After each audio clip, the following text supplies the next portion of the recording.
Hey everyone, this is Amanda Moore from the Angelman Syndrome Foundation, and you're listening to the ASF Podcast, the show that explains everything you want to know about Angelman Syndrome. We're so excited you're here, and we hope you enjoy the show.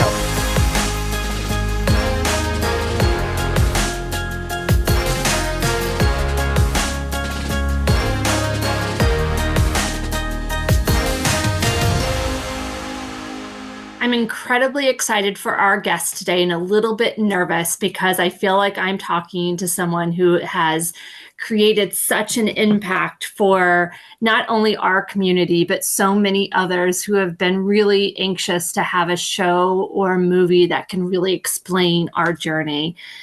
And I'm really excited because today is all about the movie Out of My Mind, which was released on Disney Plus on November 22nd, 2024. I know that I think as soon as it came out, many of my people listening on right now tuned in, and I can tell you that our social pages were blowing up with their thoughts about how much this movie resonated with them. I'm so excited to be joined by director Amber Sealey of Out of My Mind. I'd love, Amber, if you could just introduce yourself to the Angelman community, because I know so many people are excited to hear from you.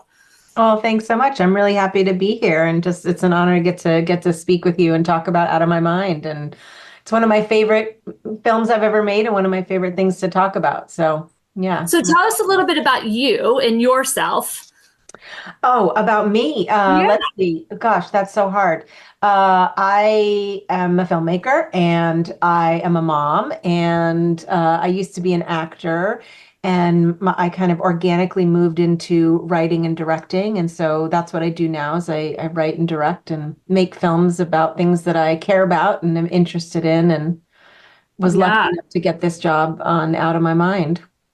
Well, I think it's, Out of My Mind obviously highlights the story of a young girl with cerebral palsy, which for those people who are listening in that may not know, very oftentimes, Angelman syndrome gets misdiagnosed as cerebral palsy. My son Jackson was actually diagnosed with cerebral palsy first before we actually got genetic testing and found that it was Angelman syndrome. I'm just curious from your perspective, what inspired you to take on this story? And how do you see this film contributing to just the better representation of individuals with disabilities?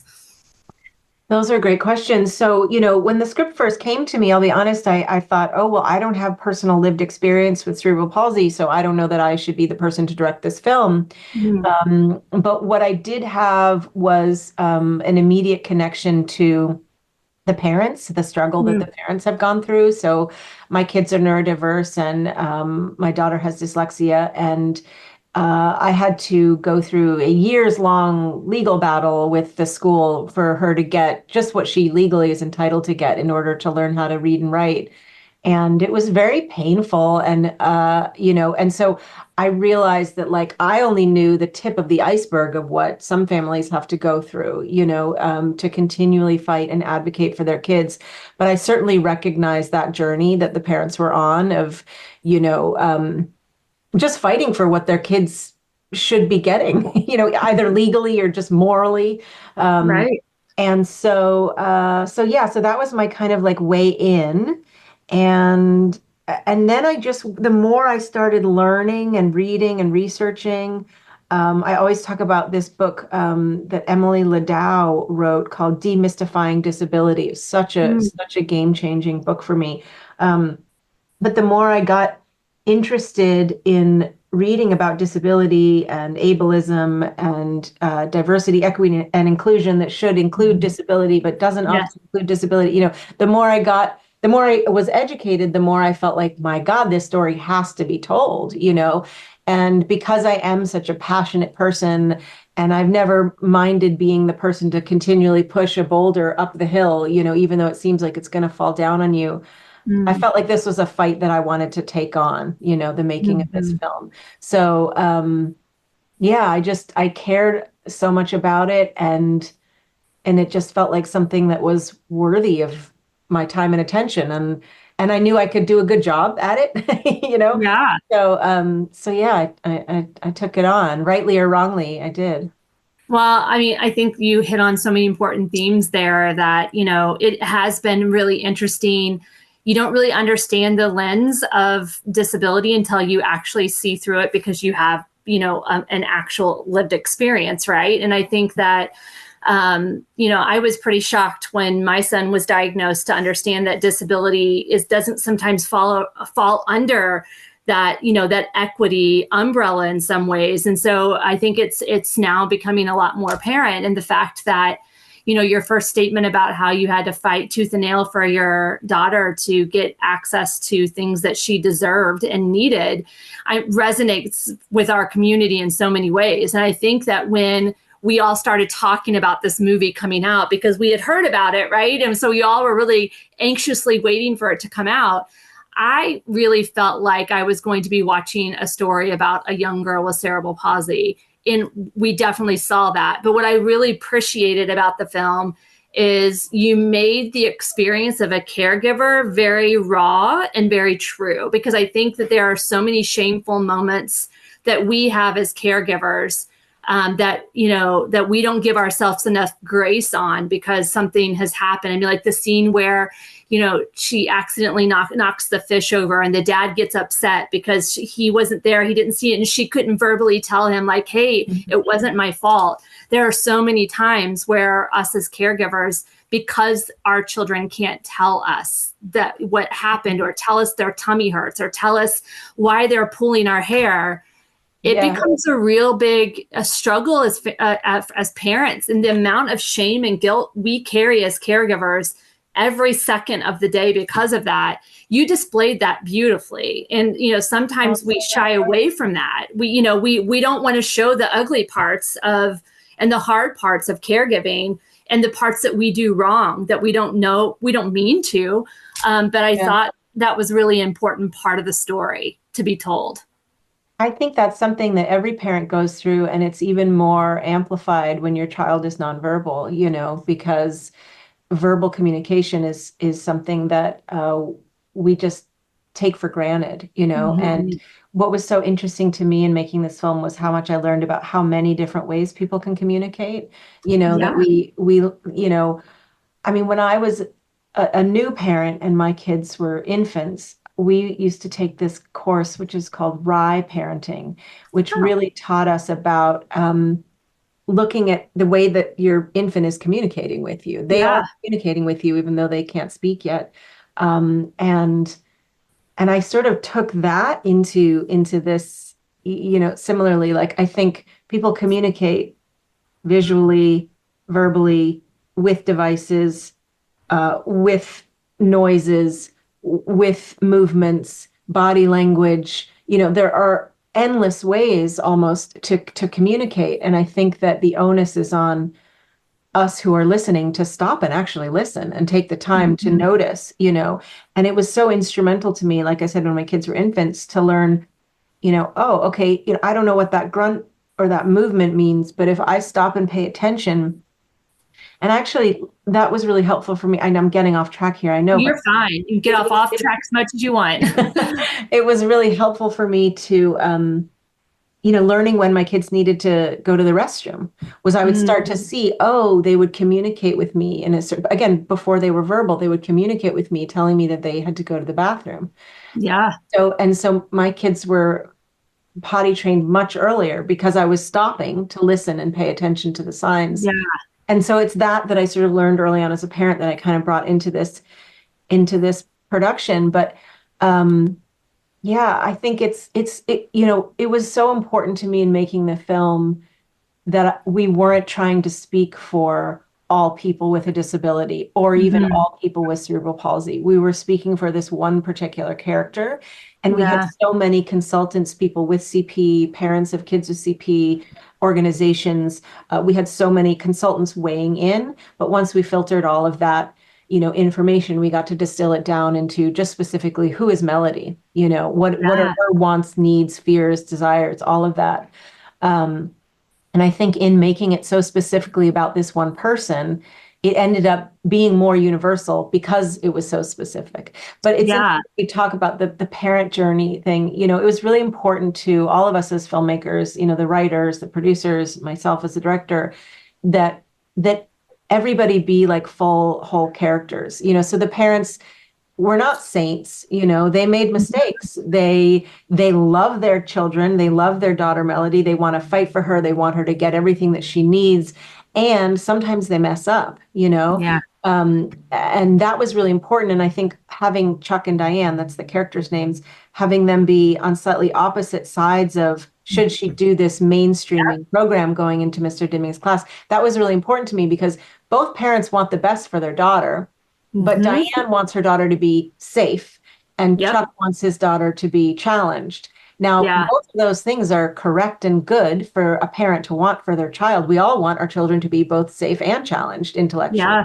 you know? Yeah. Um, so I love that. I love that the parents, and this is down to Daniel Stiepelman, the screenwriter, but the parents are such fully fleshed out humans. And I think that scene where Chuck realizes when she says she gets her AAC device and she says to him, Ollie jumped out of his bowl, Yeah. just can't help but crying. I think that's a really special moment for any parent because we all realize that we mess up sometimes and it's Mm-hmm. heartbreaking, Yeah. to learn Yeah. that because we're trying so hard to be good parents, but we fail Yeah. a lot. I definitely cried at that scene because it's so many times where, us as Angelman parents are trying to understand what our child is trying to tell us. And we know they're trying to tell us something, but we're not often we quite don't know. And so, sometimes it takes us a while to get to that answer for them. And then once we do, there's a lot of guilt there because it could be that their tummy hurt for days because we couldn't figure out that that's what it was. And so I think Yeah. that, having those raw moments in the movie is so important. And the one other theme that I thought was really important as we talk about, I'm glad that you kind of really talked with at the outside community to get that perspective. The one thing that I really liked is kind of, the one stakeholder in this, the lady that came in to talk with her to try to help her through this journey, who had the lens of, not a parent, but just someone who saw someone. She presumed competence with Melody. And I think a lot of times our families are fighting constantly to like, our child may not be able to tell you, or, the diagnosis may say that they have a brain of a preschooler, but we should always presume competence with our kiddos and give them that respect. And I think Yeah. that I loved that key person in the show wanted so hard to presume competence. She could be in Yeah. this quiz group. She can do this. She can be in the classroom, and having that person advocate for that was so important. Yeah, I love that you saw that. I mean, that was one of the things that I learned from doing my research for this film was the concept of presuming competence. And it's again, once you understand that concept, it's like the lights get turned on, Yeah. and you're like, oh my God, that is amazing. And that was one of the lines that I had put in the script where I was like, I don't know if you noticed it in the scene where she's talking to Mr. Dimming, he kind of takes her aside and says, you told me this wouldn't be a disruption. And she says, it's not. Look, presume competence, Mr. Yep. Dimming. She says Yep. that because I think it's a really important concept that not many people know about, Mm-mm. at least outside of the disability world. So, Not at all. I think it yeah. was such an important theme to bring up. And my hope is that other people who are watching it catch that part of it, because I do think that often our kids aren't seen in a way that they should be seen, as far as presuming that they can do. I mean, it's so Yeah. interesting. We talk about like you were talking about toilet training just a minute ago and verbal cues, and Yeah. Jackson can't come tell me he has to go to the bathroom. He can't even use his device yet to tell me. But the school texted me today and said, hey, we just realized, because we had been getting texts from the school, that he's often when he's taking his pants off, and they're like, we don't understand why he keeps trying to undress at school. And what they finally realized today was every time he was pulling down his pants, he was trying to tell them he had to go to the bathroom. That is brilliant that he And does that. That is they were like, brilliant. Amanda, he is communicating with us in his way. That And is so so we're great. super Yeah. excited because we were wondering the same thing. Why do you keep pulling down your pants at home? Like, this is not going to be good. But like those kind of things are such aha moments. And then I look at him Yeah. and I'm like, you're totally in there. You are Yeah. totally in there trying to tell us, and you're figuring Yeah. out any way that you can. And it's just, Yeah. it's just such a beautiful thing. Hey guys, it's Amanda here. As you know, we're here for you, our community. If you have questions about any topics we can discuss in our podcast, or if you have ideas for future episodes, we'd love to hear from you. All you need to do is email me at dearamanda@angelman.org. Thank you so much for listening and your continued support of the Angelman Syndrome Foundation. I'm going to switch a little bit because Sure.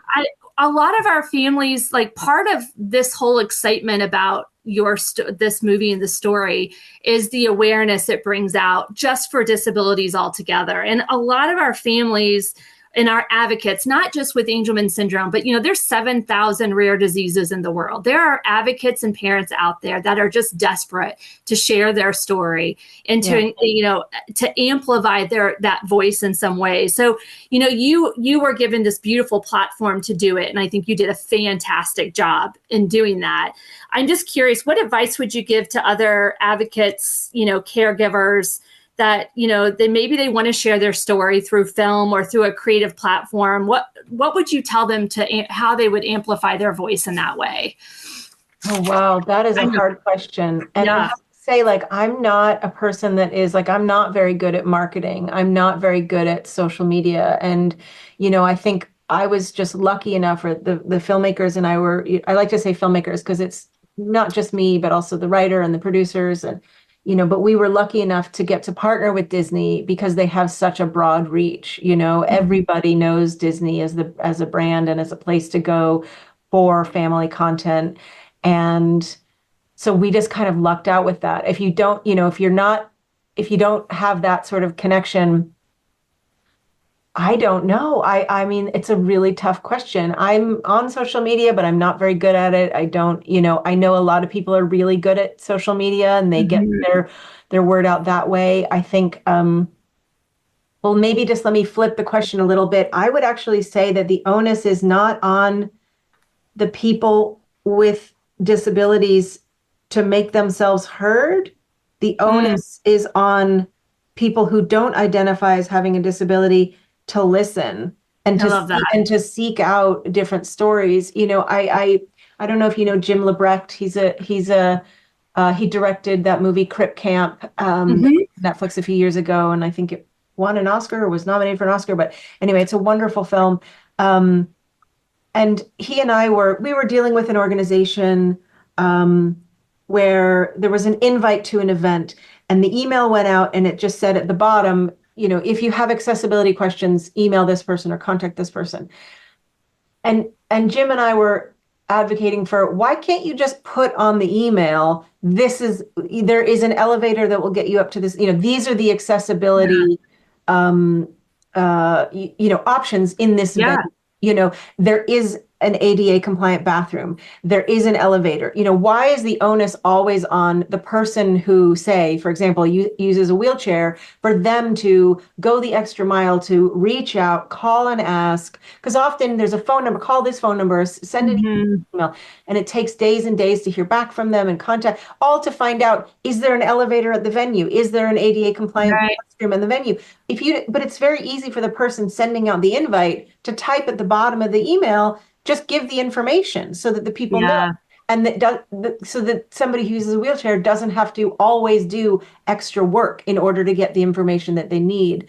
So I don't know if that's necessarily applicable to the question that you asked, but yeah, for how do people, I would say, write stories, write screenplays, write books, the more open and honest, as long as you feel comfortable, doing it, the more you can try and get out there with your stories and your thoughts and your opinions, the better, I would say. I love that. I mean, I think it's a valid point that, we as caregivers or Mhm. we as individuals who identify as having a disability already have to work really hard just Yes. for basic things, right? To Yeah. get insurance for our children, to get education for our children, To that, get into a restaurant. I mean, just last week, everything. Cracker Barrel restaurant I saw refused that. service to a class of kids. I mean, it's just like, It's heartbreaking. just the basics, for somebody with a disability often is so unbelievably hard. And I hate that the onus is always on the person with the disability to make this world accessible for them rather than the world being made accessible for everybody. I love that. I feel like I could just drop the mic and end it there. But I am one of my last questions I have for you is coming into this role and doing this movie, is there one thing that you learned, any kind of misconceptions or anything that kind of changed your perception about the disability community that kind of really impacted you in any sort of way? Oh God, I mean, so many things. I learned so much. Getting to work on this film was like such a blessing to me. It taught me things that I didn't even know I needed to know. It was so powerful and so moving. I mean, I'm not afraid to say that like my education about, well, specifically people who are nonverbal was so bad. I knew next to nothing about it. I knew next to nothing about AAC or all these different ways that people can communicate. And that what we talked about earlier, that concept of presuming competence, you know, it's changed my life. So now if I interact with somebody who say, has a disability or uses a wheelchair or is nonverbal, like the way that I interact with that person is so different. And that's shame on me for not knowing that earlier, but I count myself very lucky that I know it now. And yeah, just I think we're in such a fast-paced world where everything is quicker, quicker, quicker. Having this blessing of learning to slow down and take time and let things take the time that it takes. Having a conversation with somebody who uses AAC is really beautiful. Mm-hmm. And it's really different from, say, how you and I are speaking right now. Yeah. The speed just is different. Yeah. And that's not a bad thing. It's really awesome because it allows you. I have ADHD, so my brain is always going a mile a minute and I'm thinking of things all the time, saying things I shouldn't say and all of this, but it's almost meditative to have a conversation with somebody who uses AAC because it makes you not just stop to listen to them, but also slow down and stop to listen to yourself and be more conscientious about what it is that you're saying or not saying. And I love that. but I mean, it changed me it just made my life better in so many ways, I have to say. Also just the journey of my own neurodiversity, and understanding fits under the disability umbrella, it's been really life-changing for my whole family. Well, I think that, the movie is a remarkable movie. I would encourage anybody who is listening in to definitely tune in and watch it. But also, I was telling a lot of families, and I think this is a really powerful movie for people to watch together, especially if you're a family and you have disability within your family, because it helps people understand sometimes the perspective.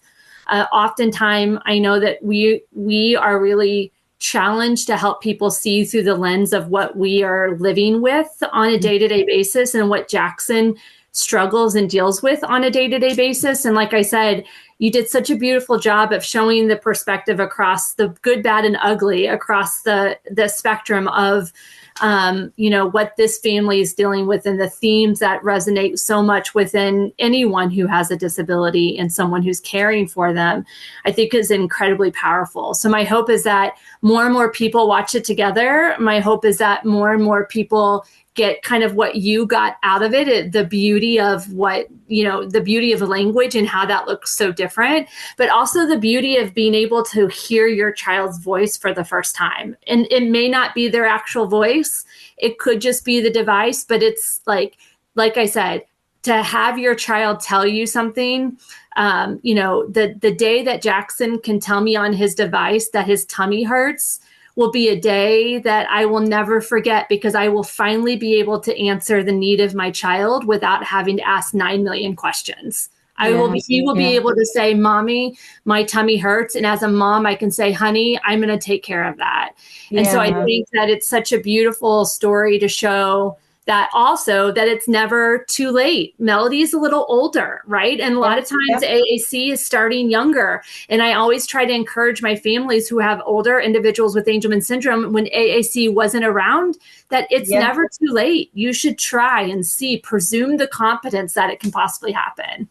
Yeah. I mean, it really means so much that you, not just that you watched the film, but that it spoke to you and resonated with you. And yeah, I mean, I don't say this about all my films, so I think and hope that everybody should watch this film. I think it's, whether or not it's the genre of film that you like or your style of film, I think it's really important for people to see. I think people will learn a lot about the world and also about themselves, even if they don't have a disability. I think it's really, I just think it's important. And I like I said before, I feel really lucky that I got to direct it and that I got to, bring all these amazing people into my life, and that I get to learn from them on a daily basis. So. Well, we're very lucky that you did it as well. And I cannot thank you enough for joining me today. Our community is going to be so excited to hear from you. So if you haven't checked it out, everyone, Out of My Mind, you have to check it out. It's such a beautiful film. Amber, thank you so much for taking the time to be with us today. Thank you. It was really fun to talk. I appreciate it very much.